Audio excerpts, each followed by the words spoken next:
తెలంగాణలో నూతనంగా ఎన్నికైనటువంటి సర్పంచ్లందరికీ ఒక గుడ్ న్యూస్. మీ గ్రామాలకి ఇప్పుడు గ్రామ అభివృద్ధి పనులకు సంబంధించి కొన్ని కోట్లు అయితే విడుదలయ్యాయి. త్వరలోనే ఈ యొక్క పంచాయతీలకు కూడా ఈ యొక్క వాళ్ళ ఖాతాలు కూడా జమ కాబోతున్నాయి. సో దీనికి సంబంధించి రాష్ట్ర ప్రభుత్వ అధికార యంత్రాంగం కూడా చకచకా పనులు చేస్తోంది. 15వ ఆర్థిక సంఘం నిధుల కోసమే ఎన్నికలు జరిగినట్లుగా మనకు తెలిసినటువంటి విషయమే. కాకపోతే 15వ ఆర్థిక సంఘం నిధులు తెలంగాణకు పంచాయతీలకు రావాల్సినటువంటి 3,000 కోట్లు ఇప్పుడు ఆల్రెడీ రిలీజ్కి సిద్ధంగా ఉన్నాయి. తొలి విడతగా 260 కోట్లు ఆయా గ్రామ పంచాయతీలకి వెళ్ళబోతున్నాయి. తద్వారా గ్రామాలు అభివృద్ధికి నోచుకోబోతున్నాయి అని అనడంలో ఎలాంటి అతిశయోక్తి లేదు. సో ఇది నిజంగా గ్రామాలకి అలాగే నూతనంగా ఎన్నికైనటువంటి సర్పంచులకి వాళ్ళ యొక్క పనితీరుకి ఇప్పుడు మరింత చక్కటి మార్కులు పడబోతున్నాయా, గ్రామాలు మరింత కలకల్లాడిపోతున్నాయా వచ్చేటువంటి నిధులతో.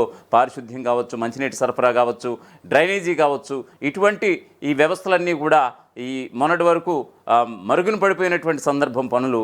సో ఇప్పుడన్నీ కూడా ఇప్పుడు పనులకి నోచుకోబోతున్నాయి అనడంలో ఎలాంటి సందేహం లేదు. సో దీనికి సంబంధించినటువంటి ఒక పూర్తి స్థాయి అప్డేట్ చూద్దాం. ఖచ్చితంగా గ్రామ పంచాయతీలకు నిధులు విడుదల చేస్తూ కేంద్ర ప్రభుత్వం ఉత్తర్వులు జారీ చేసింది. చాలా కాలంగా పెండింగ్లో ఉన్నటువంటి 15వ ఆర్థిక సంఘం నిధులకు ఎట్టకేలకు మోక్షం లభించింది. రాష్ట్రంలో సర్పంచ్ ఎన్నికల నిర్వహణ ఆలస్యం కావడంతో ఈ నిధుల విడుదలను కేంద్ర ప్రభుత్వం రిలీజ్ చేయలేదు. ఇక ఇటీవల ఎన్నికలు ముగిసి కొత్త సర్పంచులు బాధ్యతలు తీసుకున్నారు. ఇక నిధులు కూడా రావడంతో గ్రామంలో అభివృద్ధి పనులు కూడా పరుగులు తీయబోతున్నాయి. ఇక తెలంగాణలో కొత్తగా ఎన్నికైనటువంటి సర్పంచులకు కేంద్ర ప్రభుత్వం భారీ శుభవార్తను అందించింది. ఎప్పటి నుంచో గ్రామ పంచాయతీలకు రావాల్సినటువంటి బకాయిలకు సంబంధించి కీలక ప్రకటన వెలువరించింది. 15వ ఆర్థిక సంఘం నిధులను తాజాగా కేంద్ర ప్రభుత్వం విడుదల చేసింది.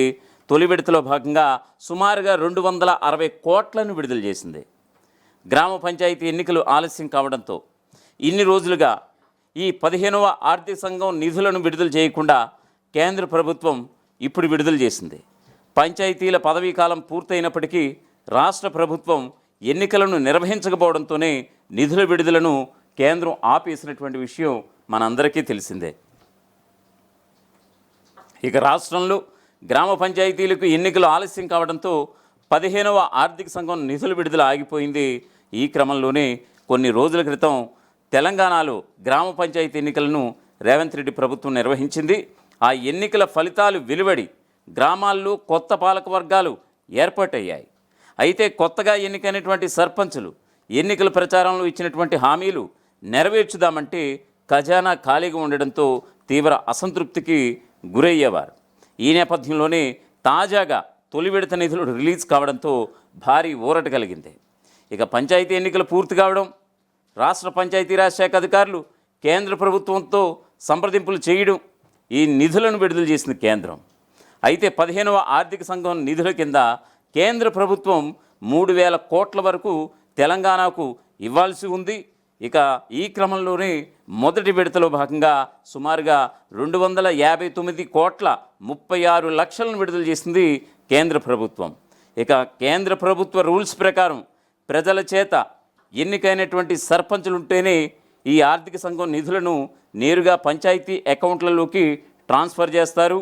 ఈ నిధులను గ్రామాల్లో మౌలిక సదుపాయాలకు వినియోగించాల్సి ఉంటుంది. గ్రామాల్లో మంచినీటి సరఫరా, అలాగే పారిశుద్ధ్యం, అలాగే ఇతర అవసరాల కోసం కూడా ఈ యొక్క నిధులైతే వినియోగించుకోబోతున్నారు ఆయా సర్పంచులు. సో ఏదేమైనా సరే తెలంగాణలో పంచాయతీ ఎన్నికలు, సర్పంచ్ ఎన్నికలు వాస్తవానికి ఎప్పుడూ జరగాల్సినటువంటి ఎన్నికలు, అవి తాత్సారం చేస్తూ వచ్చింది ఈ గవర్నమెంట్ అనడంలో ఎలాంటి అతిశయోక్తి లేదు. సో దాదాపుగా తెలంగాణకు రావాల్సినటువంటి 3,000 కోట్లు, కేంద్రం నుంచి రావాల్సినటువంటి 3,000 కోట్లు ఖచ్చితంగా రావాలని అంటే తెలంగాణలో పంచాయతీ ఎన్నికలు జరిగి తీరాల్సిందే. ఆ యొక్క ప్రజా కాంక్షకు అనుగుణంగా ఈ యొక్క సర్పంచుల కొలువు తీరితే గనక ఖచ్చితంగా కేంద్ర ప్రభుత్వం దానికి సంబంధించినటువంటి నిధుల్ని గ్రామీణాభివృద్ధి శాఖ రిలీజ్ చేస్తుంది. సో ఇవి గత కొంతకాలంగా పెండింగ్లో ఉన్నటువంటి విషయం కూడా తెలిసిందే. మరొక వైపు ఇవి కూడా అంతే. మున్సిపల్ ఎలక్షన్స్ కావచ్చు, ఇప్పుడు జరగబోయేటువంటి మున్సిపల్ ఎలక్షన్స్ కూడా కావచ్చు. ఎందుకంటే కేంద్రం నుంచి రావాల్సినటువంటి కొన్ని వందలు వేల కోట్ల బకాయిలు కూడా రావట్లేదు. సో ఈ క్రమంలోనే ఇప్పుడు ఫిబ్రవరి 11న ఈ మున్సిపల్ అలాగే కార్పొరేషన్కి సంబంధించినటువంటి ఎన్నికలు కూడా జరగబోతుండటం మనందరూ చూస్తూనే ఉన్నాం. సో 13వ తారీఖునైతే మున్సిపల్ ఎన్నికలకు సంబంధించి ఈ యొక్క కౌంటింగ్ అలాగే ఫలితాలు, అలాగే ఇదే నెల 16వ తారీఖున మేయర్ అలాగే డిప్యూటీ మేయర్ అలాగే ఈ యొక్క కార్పొరేషన్కి సంబంధించి చైర్మన్ వైస్ చైర్మన్కి సంబంధించి ఈ యొక్క ఎన్నిక కూడా ఉంటుంది. సో అవన్నీ కూడా ప్రక్రియ పూర్తయిపోతే కనుక ఇక పురపాలికలకు సంబంధించి మున్సిపల్ క్వార్టర్కి సంబంధించి నిధులను కూడా విడుదల చేసేందుకు కేంద్ర ప్రభుత్వం సిద్ధంగా ఉన్నట్లుగా తెలుస్తోంది. సో ఏదేమైనా సరే గడిచిన సర్పంచ్ ఎన్నికలు కనుక మనం చూస్తుంటే కనుక చాలా చోట్ల యునానిమస్గా గెలిచినటువంటి సందర్భం, స్పెషల్ మేనిఫెస్టో పెట్టుకుని వేలంపాట్లు వేసినటువంటి సందర్భం చాలా గ్రామ పంచాయతీల్లో జరిగింది. ఇక్కడ ప్రజా ప్రత్యక్ష ఓటు కన్నా నిజంగా యునానిమస్గా ఏకగ్రీవంగా ఎన్నికైనటువంటి సర్పంచులే చాలామంది ఉన్నటువంటి సందర్భం. ఎక్కువగా సుమారుగా 7,000 పంచాయతీల్లో నిజంగా కాంగ్రెస్ పార్టీ కైవసం చేసుకుని అగ్రభాగం సింహభాగం తమదేనని ఇప్పటికీ కూడా జబ్బలు చరుచుకుంటుంది. మరోవైపు ఇవి పార్టీలకు అతీతంగా జరిగినటువంటి ఎన్నికలు కాబట్టి ఇందులో మా ప్రభావం ఏమి ఉండదంటూ కూడా ఇటు బీఆర్ఎస్ కూడా చేతులెత్తేసింది. మరొక వైపు బీజేపీ విషయానికి చూసుకుంటే కేవలం 200 నుంచి 300 సర్పంచులు మాత్రమే గెలుచుకుని, అంటే ఇండిపెండెంట్ అభ్యర్థుల కంటే చాలా తక్కువ వచ్చినటువంటి సందర్భం.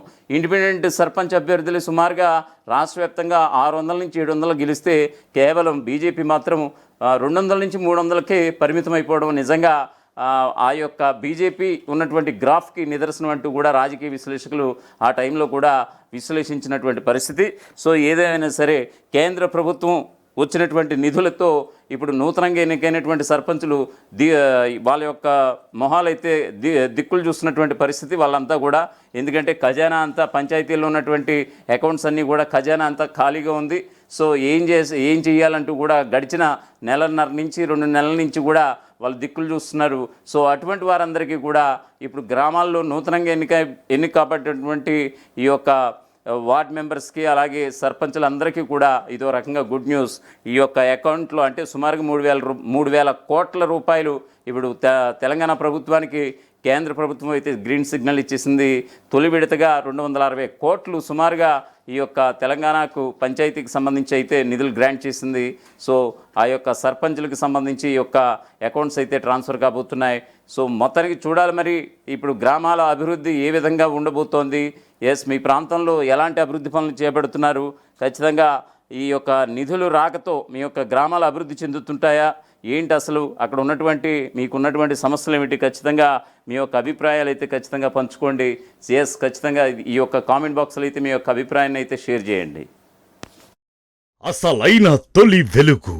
ఫాలో వాట్సాప్ @తొలి వెలుగు official.